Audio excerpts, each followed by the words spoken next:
നിലവിലെ എണ്ണത്തിൽ നിന്ന് യു പിയിൽ ഒരു ഒരു വർധനവ് ഞാൻ ഇപ്പോൾ കൂട്ടിയിട്ടില്ല.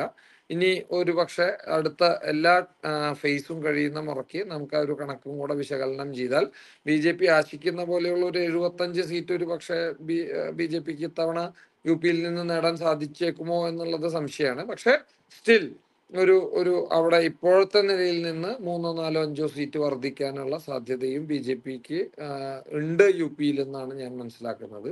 അപ്പോ ഇവിടത്തെ ഒരു ഒരു ദൃശ്യമാധ്യമങ്ങളുടെ ഒരു എന്താ പറയാ സ്വഭാവം എന്ന് പറയുന്നത് അവരുടെ ഓഡിയൻസിനെ ഹാപ്പി ആക്കുക എന്നുള്ളതാണ്. അവര് ഒരു 85% വരുന്ന BJPക്ക് കിട്ടുന്ന 15% വോട്ട് കുറച്ച് 85% വരുന്ന ആന്റി BJP എലിമെന്റ്സിനെ ഹാപ്പി ആക്കുവാൻ വേണ്ടതായിട്ടുള്ള പൊടിപ്പും തൊങ്ങലൊക്കെ ചേർത്തിട്ട് പറയുന്നതാണെന്നാണ് ഞാൻ മനസ്സിലാക്കുന്നത്.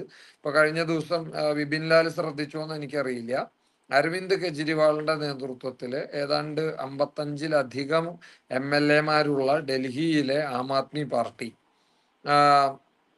അരവിന്ദ് കെജ്രിവാളിന്റെ PA അറസ്റ്റ് ചെയ്തതിന്റെ വെളിച്ചത്തിൽ അല്ലെങ്കിൽ അവരുടെ നേതാക്കന്മാരെ വേട്ടയാടുന്നു എന്ന് ആരോപിച്ചുകൊണ്ട് BJPയുടെ ഓഫീസിലേക്ക് ഹെഡ്ക്വാർട്ടേഴ്സിലേക്ക് ഒരു മാർച്ച് നടത്തി ഡൽഹിയിൽ. ഇന്നലെയാണെന്നാണ് ഞാൻ ഓർക്കുന്നത്. സത്യത്തിൽ ആ ചിത്രം ഞാൻ ഇന്നലെ ഫേസ്ബുക്കിൽ പോസ്റ്റ് ചെയ്തിരുന്നു. ഞാൻ ട്വിറ്ററിൽ കെജ്രിവാളിനെ ഫോളോ ചെയ്യുന്ന ആളാണ്. അപ്പൊ അദ്ദേഹം തന്നെ മറ്റേ ഷെയർ ചെയ്തിട്ടുള്ള ചിത്രമാണ്. ആ ചിത്രത്തിൽ നിങ്ങൾ വളരെ സസൂക്ഷ്മം നിരീക്ഷിച്ചു കഴിഞ്ഞു കഴിഞ്ഞാല് കേരളത്തിലെ ഒരു കേരള കോൺഗ്രസ് ബാലകൃഷ്ണപിള്ള പാർട്ടിക്ക് വരെ ഇതിനധികം അണികളെ ഈ ഒരു പ്രക്ഷോഭത്തിലേക്ക് എത്തിക്കാൻ സാധിക്കുമെന്നാണ് എനിക്ക് തോന്നുന്നത്. പോലീസുകാരും ക്യാമറക്കാരും മിലിറ്ററിക്കാരും ആ സീനിൽ നിന്ന്, അതായത് ഞാൻ ഇട്ടിരിക്കുന്ന ഫോട്ടോയിൽ നിന്ന് അവരുടെ എണ്ണം കുറച്ചു കഴിഞ്ഞാൽ ഹാർഡ്ലി ഒരു 100-ൽ താഴെ പ്രവർത്തകർ മാത്രമാണ് അരവിന്ദ് കെജ്രിവാൾ അടക്കമുള്ള ഏതാണ്ട് 50ഓളം MLA-മാര് പങ്കെടുക്കുമെന്ന് അദ്ദേഹം അറിയിച്ച MP-മാര് പങ്കെടുക്കുമെന്ന് അറിയിച്ച ആ ഒരു പ്രക്ഷോഭത്തിൽ പങ്കെടുത്തിട്ടുള്ളത്. അപ്പോൾ അദ്ദേഹത്തെ കൊടുങ്കാറ്റായിട്ടാണ് ഇവിടുത്തെ മാധ്യമങ്ങളൊക്കെ വിശേഷിപ്പിച്ചത്. ഇപ്പൊ കൊടുങ്കാറ്റ് വീശിയിട്ട് ഒരു ഒരു കുറുന്തോട്ടിയോ അല്ലെങ്കിൽ നമ്മുടെ മറ്റേ പറമ്പിൽ മഴയൊക്കെ പെയ്യുമ്പോൾ മുളയ്ക്കുന്ന കീഴാനെല്ലി പോലെയുള്ള ഒരു ചെടി പോലും അനങ്ങിയില്ല എന്നുള്ളതാണ് ഏറ്റവും രസം. അപ്പോൾ 55ഓളം MP-മാരും കോർപ്പറേഷൻ ഭരണവും ഒക്കെ ഉള്ള ഒരു പാർട്ടി, MLA-മാരും കോർപ്പറേഷൻ ഭരണവും ഒക്കെ ഉള്ള ഒരു പാർട്ടി ആയിട്ട് കൂടി, 2 സംസ്ഥാനങ്ങളെ ഭരിക്കുന്ന ഒരു പാർട്ടി ആയിട്ട് കൂടി, അവരുടെ തട്ടകമായിട്ടുള്ള ഡൽഹി ആയിട്ട് കൂടി അവിടെ ഒരു ചെറിയ ചലനം പോലും സൃഷ്ടിക്കാൻ ഈ അരവിന്ദ് കെജ്രിവാളിനോ അദ്ദേഹത്തിന്റെ പാർട്ടിക്കോ സാധിച്ചിട്ടില്ല. അദ്ദേഹത്തിന്റെ അറസ്റ്റ് ചെയ്ത സമയത്ത് നിങ്ങൾ ശ്രദ്ധിച്ചിട്ടുണ്ടോ എന്നറിയില്ല, മനോരമ തീഹാർ ജയിലിന്റെ മുമ്പിൽ നിന്ന് അദ്ദേഹത്തെ കൊണ്ടുവരുന്നത് റിപ്പോർട്ട് ചെയ്യായിരുന്നു. അപ്പൊ ഈ റിപ്പോർട്ട് ചെയ്യുന്ന സമയത്ത് റിപ്പോർട്ടർ ഇങ്ങനെ മൈക്കും പിടിച്ച് പറഞ്ഞുകൊണ്ടിരിക്കുന്നുണ്ട്. ആ സമയത്ത് ക്യാമറ കൈകാര്യം ചെയ്തിരുന്ന ആള് പെട്ടെന്ന് അരവിന്ദ് കെജ്രിവാളിന്റെ വാഹന വ്യൂഹം വരുന്ന ക്യാപ്ചർ ചെയ്യാൻ വേണ്ടിയിട്ട് ക്യാമറ ഒരു 120 ഡിഗ്രിയിൽ തിരിച്ച സമയത്ത് ഞാൻ കറക്റ്റ് എണ്ണിയതാണ്, 13 പേരാണ് അവിടെ പ്രക്ഷോഭവുമായിട്ട് ഉണ്ടായിരുന്നത്. മനോരമ റിപ്പോർട്ട് ചെയ്തത് മറ്റേ അരവിന്ദ് കെജ്രിവാളിനെ അറസ്റ്റ് ചെയ്ത് കൊണ്ടുവരുന്നതിൽ പ്രതിഷേധിച്ച് വലിയ ജനക്കൂട്ടം തിഹാർ ജയിലിന്റെ മുമ്പിൽ ഉണ്ട് എന്നാണ്. ഞാൻ കറക്റ്റ് എണ്ണിയതാണ്, 13 പേരാണ് അന്ന് അവിടെ അസംബിൾ ചെയ്തിരുന്നത് പ്രതിഷേധവുമായിട്ട്. അപ്പോ നേരത്തെ പറഞ്ഞ പോലെ ഇവര് ഇന്ത്യ മുന്നണി വിശ്വസിക്കുന്നത് പോലെ കോൺഗ്രസിനോ കെജ്രിവാളിനോ മറ്റേ സമാജ്വാദി പാർട്ടിക്കോ ഈ ഇലക്ഷനിൽ ഇത്രയും വലിയൊരു മാസ് ബേസോ ഒരു ഒരു ആളുകളുടെ വോട്ടിംഗ് ബൂത്തിലേക്ക് എത്തിക്കുവാനും അവർക്ക് കാസ്റ്റ് ചെയ്യിപ്പിക്കുവാനും അവർക്ക് ഫേവറബിൾ ആയിട്ടുള്ള ഒരു വിധി സമ്പാദിക്കാനുള്ള ഒരു സ്റ്റാറ്റസ് ഉണ്ട് എന്ന് ഞാൻ വിശ്വസിക്കുന്നില്ല. എന്നാൽ നിലവിൽ 272 BJP ക്രോസ് ചെയ്തിട്ടുണ്ടോ എന്ന് ചോദിച്ചാൽ അതിലും എനിക്ക് ഒരു സംശയമുണ്ട്.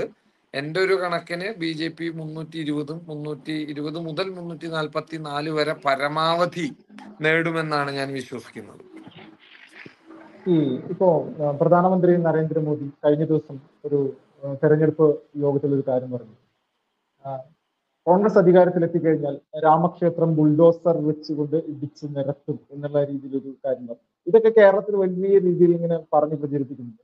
ഇത് ഹിന്ദു വോട്ട് ലക്ഷ്യം വെച്ചുകൊണ്ട് മാത്രമാണ് ഈ ഒരു പ്രസ്താവന എത്തുന്നത്. ഇതിലൊക്കെ എത്രത്തോളം യാഥാർത്ഥ്യമുണ്ട്? ഈ മോദിജി പറയുന്ന കാര്യങ്ങളാണെങ്കിൽ പോലും ഇതൊക്കെ വിശ്വസിക്കാൻ നമ്മുടെ നാട്ടിലെ ജനങ്ങൾക്ക് പെട്ടെന്ന് സാധിക്കും?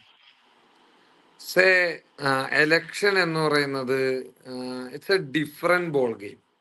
നിങ്ങൾ ഒരു ഭരണകർത്താവ് അല്ലെങ്കിൽ ഒരു അഡ്മിനിസ്ട്രേറ്റീവ് പൊസിഷനിൽ ഇരിക്കുന്ന ഒരാളും ഒരു ഇലക്ഷൻ ക്യാമ്പയിനറും തമ്മിൽ അജഗജാന്തരം വ്യത്യാസമുണ്ട്. നിങ്ങൾ ഒരു ഇലക്ഷനിൽ വോട്ട് നേടുക എന്നുള്ളതാണ് നിങ്ങളുടെ ലക്ഷ്യം. അതിന് ആളുകളെ പോളിംഗ് ബൂത്തിലേക്ക് എത്തിക്കുക എന്നുള്ളതാണ് നിങ്ങളുടെ ധർമ്മം. അതിന് ആളുകളെ സംബന്ധിച്ച് അവർക്ക് വർഗീയ പരാമർശമാണോ എന്നോ കോൺഗ്രസ് അത് ആഗ്രഹിക്കുന്നുണ്ടോ എന്നുള്ള ചോദ്യം വേറെ ചോദ്യമാണ്. കാരണം കോൺഗ്രസിന്റെ തന്നെ ചില സമുന്നതരായിട്ടുള്ള നേതാക്കന്മാര് പറഞ്ഞത് നമ്മൾ കേട്ടിട്ടുണ്ട്. രാഹുൽ ഗാന്ധി അടക്കമുള്ള ആളുകള് പങ്കെടുത്ത ഒരു രഹസ്യ ചർച്ചയിൽ ഈ രാമക്ഷേത്രത്തിനെ മറ്റേ ബിൽക്കിസ് സോറി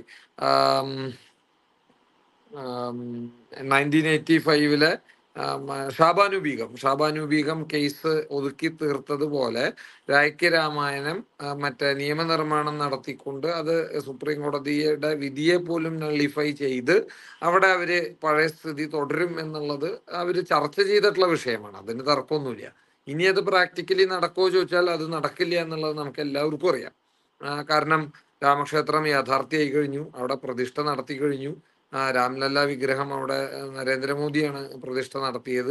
അവിടെ ആയിരക്കണക്കിന് ലക്ഷക്കണക്കിന് ആളുകൾ ദിനം പ്രതി ദർശനത്തിന് വന്നുകൊണ്ടിരിക്കുന്നു. അവിടെ അടിസ്ഥാന സൗകര്യങ്ങളുടെ വലിയ കുതിച്ചുചാട്ടം നടന്നു. ഇതിനൊക്കെ ശേഷം ഇനി കോൺഗ്രസ് അധികാരത്തിലെത്തിയാൽ രാമക്ഷേത്രം അടച്ചുപൂട്ടുന്ന ഒരു അവസ്ഥയിൽ വന്നാൽ ആ പാർട്ടിയുടെ ഒരു സിംഗിൾ ഓഫീസ് പോലും കേരളമല്ലാത്ത ഒരു സംസ്ഥാനത്തിലും ബാക്കി ഉണ്ടാവില്ല എന്നുള്ളത് നമുക്ക് എല്ലാവർക്കും ആലോചിച്ചറിയാം. ജനം അത്രയും വയലന്റ് ആയിട്ടാണ് ആ വിഷയത്തെ കൈകാര്യം ചെയ്യുക. പക്ഷെ കോൺഗ്രസ് അത് ഡിസ്കസ് ചെയ്തിരുന്നു, ചർച്ച ചെയ്തിരുന്നു. ഒരു പക്ഷെ രാമക്ഷേത്രം യാഥാർത്ഥ്യമാകുന്നതിന് മുമ്പായിരുന്നു അവർക്ക് അധികാരം കിട്ടുന്നത് എങ്കിൽ ഒരു പക്ഷെ അവരൊരു കൈ നോക്കുമായിരുന്നു എന്ന് വേണമെങ്കിൽ വിശ്വസിക്കാം. പക്ഷെ ഇപ്പോ അത് ജനത്തിനെ മറ്റേ പോളിംഗ് സ്റ്റേഷനിലേക്ക് എത്തിക്കുവാനുള്ള ഒരു നരേന്ദ്രമോദിയുടെ ഒരു തന്ത്രമായിട്ട് മാത്രമേ നമുക്ക് അതിനെ കാണാൻ സാധിക്കുള്ളൂ. അത് ഒരു വില കുറഞ്ഞ രാഷ്ട്രീയമാണോ എന്ന് ചോദിച്ചാൽ ഒരു പക്ഷെ ആണ് എന്ന് തന്നെ പറയേണ്ടി വരും അദ്ദേഹത്തെ സംബന്ധിച്ച്. പക്ഷെ നമ്മൾ ഈ ഉത്തരേന്ത്യയുടെ ഒരു പ്രത്യേകത നമ്മൾ മനസ്സിലാക്കേണ്ടതുണ്ട്. ഈ ഉത്തരേന്ത്യൻ ഗ്രാമങ്ങളെ സംബന്ധിച്ച് അവർക്ക് അവരുടെ ഒരു പൊളിറ്റിക്കൽ സിനാരിയോ അല്ലെങ്കിൽ ഒരു പൊളിറ്റിക്കൽ നോളജ് എന്ന് പറയുന്നതിന് വലിയ ലിമിറ്റേഷൻ ഉണ്ട്.